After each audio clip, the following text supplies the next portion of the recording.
태아보험 상담하다 보면 부모님들이 가장 많이 하는 말이 있어요. 이거 빼도 되나요? 혹시 빠지면 나중에 후회하지 않을까요? 근데 이 질문의 진짜 문제는 뭘 빼느냐가 아니에요. 우선순위가 정해져 있지 않아서 기준이 없다는 건데요. 왜냐면 설계사들마다 추천하는 담보들이 다 다르다 보니까 계속 추가하다 보니 언제 이렇게 보험료가 비싸졌지?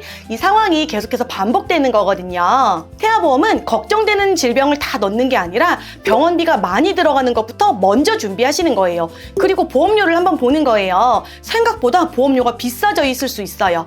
그럴 때 불필요한 특약을 하나씩 또 삭제하는 거예요. 그리고 나서 가성비 설계를 할 건지 최대한 빈틈없이 설계를 할 건지 이렇게 우선순위를 따라가다 보면 아주 쉬워집니다. 그래서 오늘 영상에서는 우선순위를 정하는 법 바로 알려드릴 건데요. 태아보험에서 실제로 불필요한 특약 10가지, 그래도 반드시 남겨야 할 필수 특약도 10가지, 담보를 왜 빼고 왜 남기는지 기준을 딱 잡아드릴게요. 싸다고 마구마구 넣는 거 말고요. 쓸 때 진짜 도움되는 보험 지금부터 같이 정리해볼게요. 가장 먼저 불필요 특약 먼저 알려드릴 건데요. 첫 번째로 8대 장애 진단비인데요. 8대 장애 진단비는 장애인 복지법에서 정한 지체장애, 뇌병변 장애, 시각, 청각, 언어 장애, 그리고 지적 장애와 자폐성 장애, 정신 장애를 이야기하는데요. 장애로 진단되면 딱 1,000만 원, 딱 한 번 지급하는데요. 근데 장애는 한 번 치료하고 완치되는 질병은 아니죠. 보험금은 딱 한 번 받지만 재활은 계속되고 치료는 반복되고 보조기구, 돌봄 비용까지 장기적인 치료가 계속해서 필요합니다. 그런데 8대 장애 보험료는 매월 7,700원이 넘고 20년 동안 내면 총 180만 원이 넘어요. 보험금 지급 기준은 딱 한 번, 병원비 부담은 계속되는 이 구조라서 가성비 기준 태아보험에서는 현실성이 낮은 특약으로 정리해요. 아예 불필요한 특약들은 제가 이어서 이야기해드릴 건데요. 8대 장애 같은 경우는 보험료 납입에 여유가 있으실 땐 선택 특약으로 말씀드리고 시작할게요. 두 번째, 응급실 내원비인데요. 응급실 갔다고 무조건 보험금 나오는 거 아니에요. 의사 기록에 의학적 응급으로 남아야 지급되는데요. 엄마 아빠 입장에서는 열도 응급이고 구토도 응급이고 격려는 더더욱 응급인데 의사소견에 비응급이라고 적히면 보험금은 나오지가 않아요. 응급실 특약은 지급 문턱이 정말 높은 특약인데요. 이 담보는 보장용이라기보다는 심리적 안심용에 가깝다고 생각해요. 심리적 안정용으로 매달 보험료 2,870원. 너무 비싸지 않나요? 응급실 한 번 가면 10만 원, 6번 가면 60만 원, 20년 동안 보험료 내면 68만 8천 원. 저는 아직 응급실 한 번도 안 가봤거든요. 앞으로도 제가 6번 이상 가기는 쉽지 않을 것 같아서 저는 가입 안 하려고 합니다. 2,800원으로 보장받을 수 있는 좋은 담보 진짜 많거든요. 영상 뒤편에 불필요 특약 잘 빼고 필수 특약 잘 넣는 법 이어서 안내해드릴게요. 세 번째는 아토피와 중증 아토피 진단인데요. 가족력 관련 상담하다 보면 정말 많이 말씀해 주시는 게 바로 아토피 질환이에요. 근데 치료비 부담이 큰 질환은 아니죠. 아토피 치료 현실적으로는 연고 바르고 보습제 쓰고 외래 진료가 기본이에요. 중증 아토피 보험금 지급 기준은 생각보다 훨씬 더 까다로워요. 더 많이 가렵다고 심하다고 중증으로 인정되지 않아요. 한 달에 보험료는 7,000원대, 10년간 80만 원대, 14살까지 보험금은 딱 한 번 지급되고 끝입니다. 보험은 우선순위가 중요하다고 말씀드렸죠. 큰돈 드는 위험부터 먼저 대비해야 돼요. 큰돈 대비가 안 되어 있는데 아토피 담보부터 넣는 건 우선순위가 뒤집힌 거라고 생각합니다.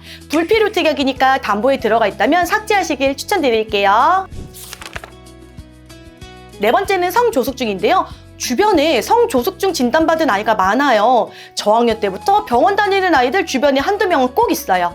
그래서 부모님 입장에서는 이렇게 생각하게 돼요. 이거는 꼭 대비해야 되는 거 아닌가요? 그 마음 저도 충분히 이해합니다. 그런데 보험은요, 많이 걸리느냐가 아니라 보장 구조를 보고 판단하는 게 더 유리해요.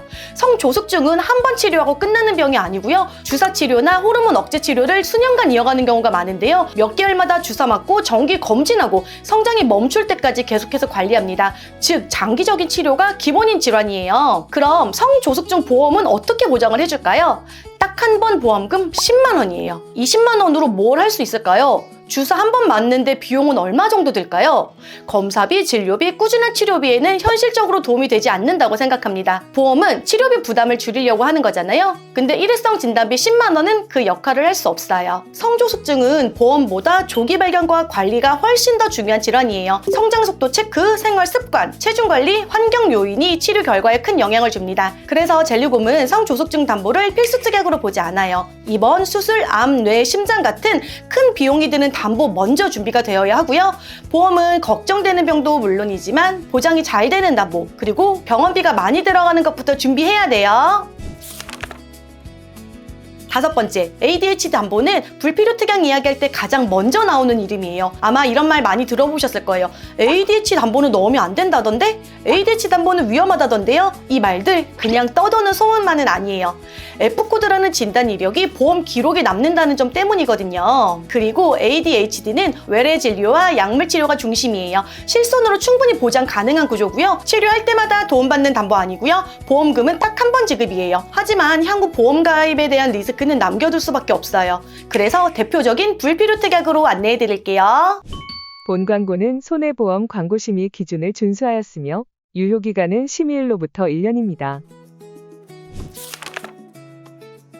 6번째는 수족구인데요. 대부분의 치료는 외래 진료로 끝나요. 수술이 필요하거나 병원비가 많이 들어가는 질병은 아니에요. 이 담보야말로 심리적인 위로금 느낌의 담보라고 볼 수 있는데요. 가성비 태아보험에서는 불필요 특약이 맞지만 무조건 불필요하다고 말씀드리진 않을게요. 왜냐면 저희 아이들 어린이집 유치원 다닐 때 매년 전염성이 너무 강했던 질병인지라 핵심 담보를 다 준비하고 보험료의 여유가 있을 때는 제가 추천드리기도 합니다. 이렇게 전염성이 강한 특정 질병들이 조금 더 있어요. 이러한 특약들을 모아서 젤리곰에서는 어린이집 플랜이라고 묶어놨는데요. 젤리곰 채널로 문의 주시면 꿀팁 가득한 담보 바로 안내해 드릴게요. 7번째는 충수염 수술 담보인데요. 젤리곰 기준으로는 아주 명확하게 불필요 특약으로 안내해드려요. 보험료의 여력이 있어도 추천하지 않아요. 이유가 명확한데요. 이미 중복되어 있는 담보이기 때문이에요. 맹장 수술은 흔하잖아요. 아이 키우다 보면 한 번쯤 하지 않아요? 네, 그럴 수 있어요. 그래서 더 헷갈리는 담보입니다. 하지만 보험은 흔하다고 넣는 게 아니라 이미 보장되는지를 봐야 돼요. 충수염 수술 이미 어디에 들어가 있냐면요. 질병수술비 기본으로 들어가 있고 1에서 5종 담보에 이미 포함이 되어 있어요. 충수절제술은 질병수술비 2종에 해당하는 수술이에요. 즉, 질병수술비를 제대로 준비했다면 맹장수술을 해도 보험금은 이미 지급됩니다. 그런데 충수염 수술 담보를 따로 추가하면 같은 수술을 두고 보험료를 2번 내는 구조가 돼요. 이게 바로 중복담보입니다. 보험료 얼마 안 하던데요? 이렇게 말하시는 분들도 있어요. 맞아요. 그래서 부담이 없어 보이죠? 그런데 보험은 쪼개져 있는 담보 또 하나를 넣다 보면 최종 보험료만 많이 올라가기 때문에 젤리곰에서는 한 달에 3만 원대로 불필요한 특약들 모두 다 삭제해서 안내해드립니다. 카톡 채널로 설계 비교해보시면 좋을 것 같아요.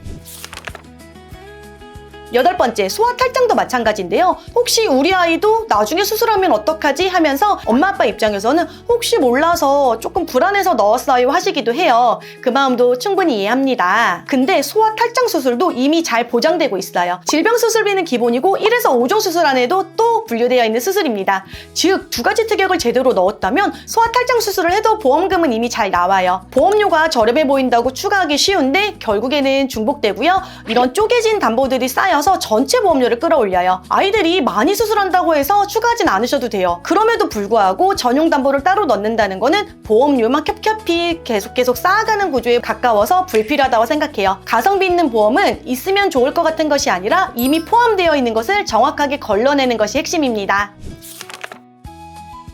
9번째는 상해 1에서 5종 수술인데요. 상해는 언제 어떻게 다칠지 모르니까 많이 넣을수록 좋은 거 아니에요? 이렇게 물어보시는 분들도 많아요. 근데 이 담보는 많을수록 좋은 게 아니에요. 오히려 한 가지면 충분합니다. 우선 상해로 하는 큰 수술 언제일까요? 대부분은 교통사고예요. 개두술, 개영술, 개복술 같은 큰 상해 수술은 거의 다 교통사고에서 발생해요. 그럼 이때 보험금이 어디서 나오냐면요. 상대가 있다면 상대 측 자동차 보험에서, 상대가 없다면 우리 측 자동차 보험에서 나와요.